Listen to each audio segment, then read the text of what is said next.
दूसरे नंबर पे हम बात करेंगे सीजियम क्लोराइड की स्ट्रक्चर की। अब देखो यहाँ पर भी क्या करना है, हमें रेडियस रेशियो निकालना है। रेडियस रेशियो निकालने के बाद हमें पता लगेगा कि भाई साहब वो रेशियो किसके बीच लाई कर रहा है। वहां से मेरे को पता चलेगा यहाँ पर जो प्रेजेंट सीजियम आयन है वो कहाँ प्रेजेंट होगा, उससे हम स्ट्रक्चर का पता लगा सकते हैं। तो देखो यहाँ पर अगर मैं रेडियस रेशियो लेता हूं, किसका लूंगा, सीजियम आयन की रेडियस का, यानी कैटायन का रेशियो, कैटायन है अपॉन क्लोराइड आयन की रेशियो का, यानी एनायन का रेशियो। जब मैं इनका रेशियो लेता हूं तो इनका ये है, इनकी वैल्यू होती है 174 पिकोमीटर और ये होती है 181 पिकोमीटर। अरे यार वो एक NaCl में मैंने जो अभी पहले किया है ना वो 181 होती है पिकोमीटर, ठीक है, मैंने 167 कर दिया था तो वो सही कर लेना, वैल्यू वही आएगी ऑलमोस्ट 0.694 आई थी शायद, वो आएगी 0.64 के करीब, ठीक है, तो उसको सही कर लेना। अब मैं अगर इसको सॉल्व करता हूं तो मेरे पास वैल्यू आती है 0.93 के आसपास आती है, ये जो वैल्यू आई है। अब तुम लोग देखो ये वाला जो रेशियो है ये कहाँ लाई कर रहा है, मैं अपने जो टेबल की थी वहां पर देखना, वो रेशियो ये जो लाई कर रहा है 0.732 से 1 के बीच लाई कर रहा है। इसका मतलब यहाँ पर जो आने वाला एटम है वो बॉडी सेंटर के बीच में प्रेजेंट होगा। बॉडी सेंटर के बीच का मतलब जो सीजियम आयन है वो बॉडी के बीच में प्रेजेंट होगा। अब बॉडी के बीच में प्रेजेंट होगा, ये बात सुनना, जो क्लोराइड आयन है वो सिंपल क्यूबिक स्ट्रक्चर का फॉर्मेशन करेंगे। मैं इसको अगर रफ करूं तो अब देखो ये मैंने बनाई एक सिंपल क्यूबिक स्ट्रक्चर, ये मैंने बना दी सिंपल क्यूबिक। यहां पर हर कोने पर जो एटम होगा वो कौन सा होगा, क्लोराइड आयन। हर कोने पर कौन सा एटम होगा वैसा क्लोराइड आयन, ठीक है, यानी जो रेड वाले हैं वो मैंने क्या बना दिए, क्लोराइड आयन। अब यहां पर मिड में ये कौन होगा भाई साहब, ये सीजियम, ये ब्लू वाला मैंने क्या कर दिया, सीजियम आयन। ये किसकी स्ट्रक्चर हो गई, यहां पर सीजियम क्लोराइड की। आई बात समझ में। अब हमें क्या देखना है, अब हमें कोऑर्डिनेशन देखना है कि भाई साहब एक जो सीजियम आयन है वो कितने क्लोराइड आयन से घिरा हुआ है और एक जो क्लोराइड आयन है वो कितने सीजियम से घिरा हुआ है। तो देखो इस सीजियम को पकड़ो, इसके ऊपर 4 एटम क्लोराइड के, इसके नीचे 4 एटम, तो यहां पर सीजियम आयन का कोऑर्डिनेशन क्लोराइड आयन से कितना है, 8 हुआ, 4 ऊपर के 4 नीचे के। अब एक क्लोराइड को पकड़ो, मैंने इसको पकड़ा, ये कितने सीजियम आयन से घिरा हुआ है, तो देखना ये वाला पकड़ रहा हूं, एक तो ये खुद इस यूनिट सेल में हमें पता है एक कॉर्नर पे जो एटम होता है वो अपना कितना कंट्रीब्यूट करता है यूनिट सेल में, 1/8 पार्ट, यानी ये 8 यूनिट सेल में अपना कंट्रीब्यूट कर रहा है। और उन 8 यूनिट सेल के मिड में बॉडी के सेंटर में कौन प्रेजेंट होगा, सीजियम आयन, जो इससे क्या करेंगे, ताल्लुक रखेंगे। तो यहाँ पर कोऑर्डिनेशन क्लोराइड आयन का कितना हुआ भाई साहब, 8, जो 8 सीजियम आयन से क्या होगा, घिरा होगा। आप कोई भी क्लोराइड एटम उठा लो, ठीक है, तो ये ध्यान रखना एक चीज, और ये स्ट्रक्चर ध्यान रखना। देखो रेशियो तो मैं आपको इसलिए बता रहा हूँ, रेशियो कहीं किसी किताब में नहीं दिया होगा, ये मैं एक्सपेरिमेंटल डाटा ले रहा हूँ और वहां से आपको निकाल के बता रहा हूँ कि भाई साहब अगर ये वैल्यूज यहाँ पर लाई करेगी तो हमको इस टाइप की स्ट्रक्चर मिलेगी। रेडियस रेशियो से हमें पता लगता है कि आने वाला जो पॉजिटिव आयन है वो कहाँ प्रेजेंट होगा, किस वॉइड में प्रेजेंट होगा, बॉडी के सेंटर में, जो हमने टेबल बनाई थी उसके हिसाब से हमें पता लगेगा कि आने वाला जो पॉजिटिव आयन है उसको हम कहाँ रखें। अगर हमें वो पता लग जाता है तो हमें स्ट्रक्चर का इजीली पता लग जाएगा। वरना आपको क्या करना पड़ेगा, आपको सीजियम क्लोराइड की स्ट्रक्चर याद करनी पड़ेगी कि भाई साहब जो सीजियम है वो बॉडी के सेंटर में प्रेजेंट रहता है और जो क्लोराइड है क्यूबिक। इसको अगर हम वैसे ना याद करके, अगर हम वैल्यूज, अगर हमें थोड़ा बहुत याद है इन वैल्यूज को तो हम वैसे भी तो याद कर सकते हैं। ये ज्यादा अच्छा है, ये ज्यादा अच्छा है, प्रैक्टिकली ज्यादा अच्छा है। वरना क्या होगा, सीधी बात है, रख लो एग्जाम में आपको रेडियस रेशियो पूछेगा कभी तो आपको वैल्यूज देगा इस टाइप से वैल्यू। अब आपको पहचानना पड़ेगा कि भाई साहब ये जो स्ट्रक्चर है वो कौन सी होगी, किस टाइप की स्ट्रक्चर होगी। वहां पर वो हो सकता है ये कंपाउंड ना दे, कोई भी आपको कंपाउंड दे दे, मान लो मैंने दे दिया एपी कंपाउंड है एक, ठीक है, और इसकी रेडियस दे दी, इसकी भी रेडियस दे दी। अब बताओ ये कौन सी स्ट्रक्चर का फॉर्मेशन करे, यहाँ क्या हो जाएगी, सिक्टिविटी गुल हो जाएगी आप लोगों की, ठीक है। इसलिए आप इस तरीके से करोगे तो आपको ये इजीली याद रहेगा। अब आपको क्या करना है, रेडियस रेशियो निकालना है, उस टेबल में देखना है कि भाई साहब ये वैल्यू किसके बीच लाई करती है। अब आपको पता लग गया ये वैल्यू लाई करती है 0.732 से 1 के बीच। इसका मतलब यहाँ पर जो आने वाला पॉजिटिव आयन है वो कहां जाएगा, बॉडी के सेंटर में जाएगा। अब बाकी जो बचा है वो क्या फॉर्मेशन करेगा, क्यूबिक स्ट्रक्चर का फॉर्मेशन करेगा, सिंपल क्यूबिक स्ट्रक्चर। ठीक है, अब नेक्स्ट आते हैं, बात करते हैं सेकंड पे, हम बात करेंगे जिंक ब्लेंड की। इसको जिंक सल्फाइड बोल दो या जिंक ब्लेंड। एक्चुअली ये क्या है, ये स्ट्रक्चर किसकी है, जिंक, पूरा लिखते हैं ना, जिंक ब्लेंड की। ठीक है, अब यहां पर भी वही क्या लेना है, हमें रेडियस रेशियो लेना है 74/184। जब मैं इसको सॉल्व करूंगा तो यहां पर मेरे पास भाई साहब जो वैल्यू आएगी वो 0.4 के आसपास आएगी, 0.4 के आसपास आएगी। जैसे ही 0.4 के आसपास आई, अब मेरे दिमाग में वही कि भाई साहब ये वैल्यू उस टेबल में कहां लाई कर रही है, कहां लाई कर रही है। इसका मतलब आने वाला जो पॉजिटिव आयन है वो कहां जाएगा, वो इस वैल्यू के हिसाब से हमें पता लगेगा। तो इस वैल्यू को देखो, ये कहां लाई कर रही है उस टेबल में, ये भाई साहब की वैल्यू लाई करती है टेट्राहेड्रल वॉइड में। कहां पर, टेट्राहेड्रल वॉइड। अब ध्यान रखना, जब भी ऑक्टाहेड्रल या टेट्राहेड्रल वॉइड की बात आए, हमें ये तो पता लग गया आने वाला पॉजिटिव आयन कहां जाएगा, टेट्राहेड्रल वॉइड में जाएगा। लेकिन इसके साथ जो नेगेटिव आयन होगा वो कहां जाएगा, वो हमेशा ध्यान रखना, जब भी टेट्राहेड्रल या ऑक्टाहेड्रल वॉइड आए वो हमेशा फॉर्मेशन करेगा सीसीपी बोल दो या फेस सेंटर्ड स्ट्रक्चर का, इस स्ट्रक्चर का फॉर्मेशन करेगा। अब हम क्या करेंगे, इस स्ट्रक्चर को बनाते हैं ताकि विजुअलाइज कर सके। अब हम बनाएंगे जिंक ब्लेंड की स्ट्रक्चर। देखो हमें पता लग गया कि सल्फर तो क्या फॉर्मेशन करेगा भाई साहब, एफसीसी स्ट्रक्चर का फॉर्मेशन करेगा, बट जो जिंक है वो कहां प्रेजेंट होगा, वो टेट्राहेड्रल वॉइड में प्रेजेंट होगा, है ना। तो मैं क्या करता हूं, यहाँ एफसीसी की स्ट्रक्चर बनाता हूं। सबसे पहले एफसीसी की स्ट्रक्चर में क्या होता था, हर कॉर्नर पे क्या होगा, एक एटम, प्लस हर फेस पर क्या होगा, एक एटम प्रेजेंट होगा। तो मैंने क्या किया, ये एफसीसी बनाई, हर कॉर्नर पे क्या टिकाया, एक एटम, हर फेस पर क्या टिकाया, एक एटम। ठीक है भाई साहब, ये हर फेस पर क्या हो गया, एक एटम हो गया। अब ये तो हो गया सल्फर। अब इस एक यूनिट सेल में सल्फर का कंट्रीब्यूशन कितना है, सल्फर कितने होते हैं, number of atom per unit cell, याद करो एफसीसी में कितने होते थे, 4। इसका मतलब यहाँ टोटल सल्फर कितना प्रेजेंट है, 4।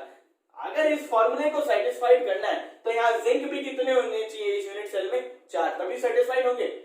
अब हम जिंक की बात करेंगे। जिंक कहां प्रेजेंट होता है, जिंक प्रेजेंट होता है टेट्राहेड्रल वॉइड में। अब एफसीसी स्ट्रक्चर में टेट्राहेड्रल वॉइड कहां प्रेजेंट होते थे, वो बॉडी डायगोनल में प्रेजेंट होते थे। अब एक एफसीसी स्ट्रक्चर में जो बॉडी डायगोनल होते हैं वो कितने होते हैं, 4, और एक बॉडी डायगोनल पे 2 टेट्राहेड्रल वॉइड होते हैं। इसका मतलब यहाँ टोटल टेट्राहेड्रल वॉइड कितने हैं, 8। लेकिन यहां पर हमें जिंक कितने डालने हैं भाई साहब, सिर्फ 4। तो कैसे अरेंज होंगे, वो अरेंज होंगे अल्टरनेटिवली, यानी एक टेट्राहेड्रल वॉइड यहां प्रेजेंट है तो यहां नहीं होगा, यहां प्रेजेंट है जिंक का एटम तो यहां नहीं होगा, समझे, अल्टरनेट में चलेगा।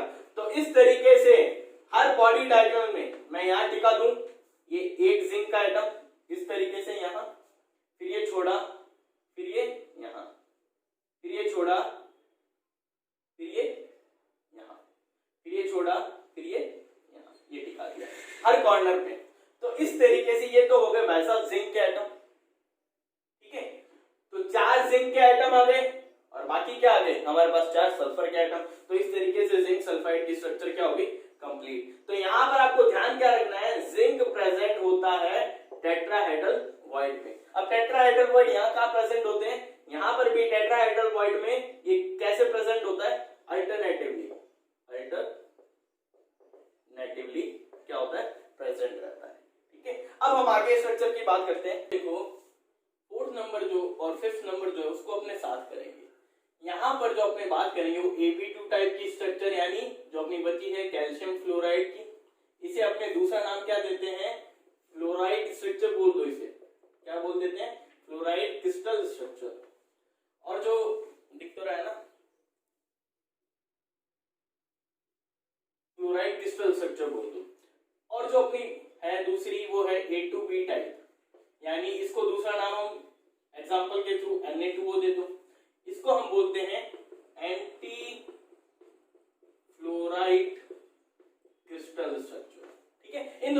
बाद में करेंगे। ये इसे फ्लोराइड बोल रहे हैं, इसे एंटी फ्लोराइड बोल रहे हैं, इसका कारण मैं अभी आगे बताऊंगा आपको। मैं इस एक को सॉल्व करता हूँ, दूसरे की जरूरत नहीं है अपने को, क्योंकि रेडियस रेशियो अब आपको पता चल गया है कि क्या क्या होता है क्या नहीं होता। देखो यहाँ ये होता है 50, ये होता है 184.27 के आसपास, ठीक है। जैसे 0.27 के आसपास मेरे पास वैल्यू आई तो मेरे को पता चला कि यहाँ पर जो प्रेजेंट होगी वॉइड वो कौन सी होगी, टेट्राहेड्रल वॉइड। और उसमें यहाँ पर देखो ये कुछ अलग स्ट्रक्चर है। हमेशा हम क्या कर रहे थे, इन वॉइड्स में किसको डाल रहे थे, पॉजिटिव आयंस को, लेकिन यहाँ पर इस बार कौन जाएगा, यहाँ पर कोई नेगेटिव आयन जाएगा। और यहाँ पर नेगेटिव आयन कौन सा है साहब, अपने पास फ्लोराइड आयन, वो कहाँ जाएगा, इस नेगेटिव वॉइड में। ये याद रखने की जरूरत है। अब इस स्ट्रक्चर में देखो, अगर ये नेगेटिव वॉइड में जाएगा, अगर ये नेगेटिव आयन कहाँ जाएगा, वॉइड में, तो बाकी जो बचा अपने पास, बाकी कौन बचा है, इसको अलग पेन से ही बना देते हैं। यहाँ पर हम लिख लेते हैं कि भाई साहब फ्लोराइड आयन तो कहाँ जाएगा, टेट्राहेड्रल वॉइड में, और जो अपने पास कैल्शियम बचा है वो कहाँ जाएगा, वो किस स्ट्रक्चर का फॉर्मेशन करेगा, एक ही बची है हमारे पास, एफसीसी, या इसे हम क्या बोलते हैं दूसरी भाषा में, सीसीपी बोल दो, एक ही बात है, ठीक है। अब मैं क्या करता हूँ, स्ट्रक्चर बनाता हूँ, देखना।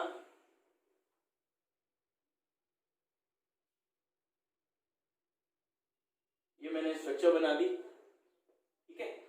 अब यहां पर कैल्शियम किसका फॉर्मेशन कर रहा है भाई साहब, सीसीपी का, यानी फेस सेंटर्ड क्यूबिक का।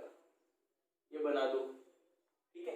हर फेस पर क्या होगा, एक एटम होगा भाई साहब, हर फेस पे एक एटम बना दिया मैंने। अब क्या बचा, टेट्राहेड्रल वॉइड। अब आप लोग ये देखो, यहाँ कैल्शियम कितने, यहाँ कैल्शियम कितना इस फॉर्मूले में, एक। अगर कैल्शियम एक है तो फ्लोराइड कितने हैं, दो। अगर कैल्शियम एक है तो फ्लोराइड कितने हैं, दो। इस यूनिट सेल में कैल्शियम कितना है भाई साहब, 4। तो फ्लोराइड कितने होने चाहिए, 8, 4 दूनी 8। तो फ्लोराइड कितने होने चाहिए यहाँ, 8। और हमें पता है यहाँ पर भाई साहब एफसीसी स्ट्रक्चर में 8 तो क्या होते हैं, टेट्राहेड्रल वॉइड। तो यहाँ पर 8 अगर टेट्राहेड्रल वॉइड होते हैं तो मैं बोल सकता हूँ हर डायगोनल पर 2 टेट्राहेड्रल वॉइड, तो हर डायगोनल पे क्या बना दूं मैं, फ्लोराइड आयन बना देता हूं। ये भाई साहब हर कॉर्नर, ये भी, यहां भी, यहां भी, यहां भी, ये इस तरीके से बना दो ताकि आपको हर कॉर्नर पे नजर आवे। यहां भी हो गए 8 फ्लोराइड एटम। अब हमें कोऑर्डिनेशन देखना है कि भाई साहब एक फ्लोराइड एटम कितने कैल्शियम एटम से गिरा है और एक कैल्शियम एटम कितने फ्लोराइड एटम। कैल्शियम तो गिरा है भाई साहब 8 फ्लोराइड एटम से, ध्यान रखना। और जो फ्लोराइड एटम है वो कितने एटम से गिरे हैं भाई साहब, 4 कैल्शियम एटम से गिरे। तो ये कोऑर्डिनेशन याद रखना। अब इसका जस्ट ऑपोजिट क्या अपने पास, एंटी फ्लोराइड स्ट्रक्चर। सिर्फ स्ट्रक्चर को देखना है यहाँ पर। अब इस स्ट्रक्चर में क्या होगा, यहाँ पर तो क्या था, जो फ्लोराइड यानी जो नेगेटिव आयन थे वो टेट्राहेड्रल वॉइड में गए थे, लेकिन इस स्ट्रक्चर में क्या होगा, वापस वही स्थिति आ जाएगी। इसीलिए हम क्या बोलते हैं इसको, एंटी फ्लोराइड स्ट्रक्चर बोलते हैं, ठीक है। यहां पर क्या होगा, हर कॉर्नर पर क्या प्रेजेंट होगा, एक नेगेटिव आयन, वो कौन है अपना ऑक्सीजन। ऑक्सीजन -2 आयन कहां होगा, अपना कॉर्नर, यानी किसका फॉर्मेशन करेगा, एफसीसी का। अब बचा कौन अपने पास, सोडियम आयन, वो क्या फॉर्मेशन करेगा भाई साहब, टेट्राहेड्रल वॉइड में जाएगा। सिंपल सी बात है। अगर यहां पर मैं ये बना दूं, हर मेरे पास कॉर्नर पे क्या प्रेजेंट है, ऑक्सीजन एटम। ऑक्सीजन एटम हर फेस पे भी क्या है भाई साहब, ऑक्सीजन एटम प्रेजेंट हो गया। तो इस यूनिट सेल में कितने ऑक्सीजन एटम हो गए भाई साहब, अभी 4। लेकिन इस फॉर्मूला के अकॉर्डिंग अपने पास कितने ऑक्सीजन, 1। अगर 1 ऑक्सीजन है तो सोडियम कितने, 2। अगर 4 ऑक्सीजन है तो सोडियम कितने हो गए, यहाँ 8 हो गए। इसका मतलब अपने पास 8 टेट्राहेड्रल वॉइड होते हैं। तो यहाँ पर क्या प्रेजेंट कर दूं, हर कॉर्नर पे वही पहले की तरह, हर कॉर्नर पे क्या प्रेजेंट कर दूं मैं, एक टेट्राहेड्रल वॉइड में प्रेजेंट कर देता हूं सोडियम को। ये क्या होगी अपनी एंटी फ्लोराइड स्ट्रक्चर, वो क्या होगी अपनी फ्लोराइड। अब यहाँ पर कोऑर्डिनेशन देखें कि भाई साहब सोडियम कितने ऑक्सीजन से गिरा है और ऑक्सीजन कितने सोडियम से गिरा है।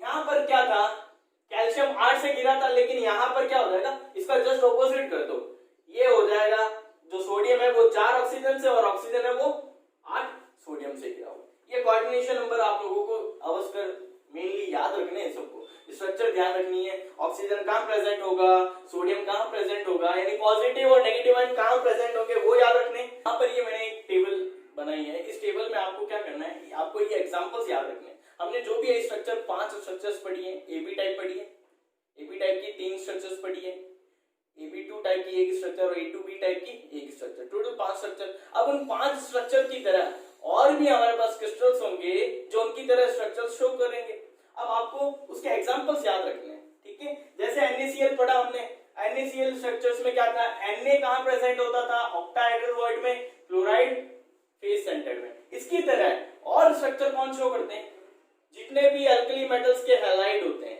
अल्कली मेटल्स आपको पता है, लिथियम हो गया, सोडियम हो गया, पोटेशियम हो गया, एक्सेट्रा। इनके जितने भी हैलाइड है, चाहे वो फ्लोराइड से बना हो, चाहे वो क्लोराइड से, चाहे वो आयोडाइड से, किससे भी बना हो, वो सारे इस टाइप की स्ट्रक्चर शो करते हैं। इसके अलावा सिल्वर क्लोराइड, सिल्वर ब्रोमाइड और ammonium chloride NH4Cl। Zinc sulphide में जिंक कहां प्रेजेंट होता है, टेट्राहेड्रल वॉइड में, और सल्फर कहां प्रेजेंट होता है, FCC की फॉर्म में। इसके और एग्जांपल कॉपर क्लोराइड हो गया, कॉपर ब्रोमाइड, कॉपर आयोडाइड और सिल्वर आयोडाइड। ये एग्जांपल्स आपको सबके याद रखने हैं। इसी तरह सीजियम क्लोराइड, कहां क्लोराइड प्रेजेंट है, कहां सीजियम प्रेजेंट है। इसी तरह CF2 में कैल्शियम कहां प्रेजेंट है, फ्लोराइड कहां प्रेजेंट है। ये फ्लोराइड स्ट्रक्चर, ये एंटी फ्लोराइड, ये दोनों ध्यान रखना, कंफ्यूजन होता है इनके एग्जांपल्स भी। ये strontium fluoride, barium chloride, barium chloride. यहाँ पर लिथियम ऑक्साइड और सोडियम ऑक्साइड, इन दोनों स्ट्रक्चर्स को हम क्या बोलते हैं, एंटी फ्लोराइड स्ट्रक्चर बोलते हैं। और इनमें सोडियम या लिथियम कभी कोई पूछे तो हमेशा ध्यान रखना कहां प्रेजेंट होते हैं, टेट्राहेड्रल वॉइड में। ऑक्सीजन कहां प्रेजेंट होते हैं, FCC की फॉर्म में। अब बचता है सीजियम क्लोराइड। सीजियम क्लोराइड के एग्जांपल सीजियम ब्रोमाइड, सीडियम आयोडाइड। सीजियम कहां प्रेजेंट होता है, बॉडी के सेंटर में, और जो क्लोराइड होते हैं या जितने भी मेरे पास ब्रोमाइड आयोडाइड हो गए आयन, वो कहां प्रेजेंट हो गए, वो सिंपल क्यूबिक स्ट्रक्चर का फॉर्मेशन करेंगे, ठीक है। ये टेबल याद रखना। यहाँ पर ये टॉपिक अपना कंप्लीट होता है।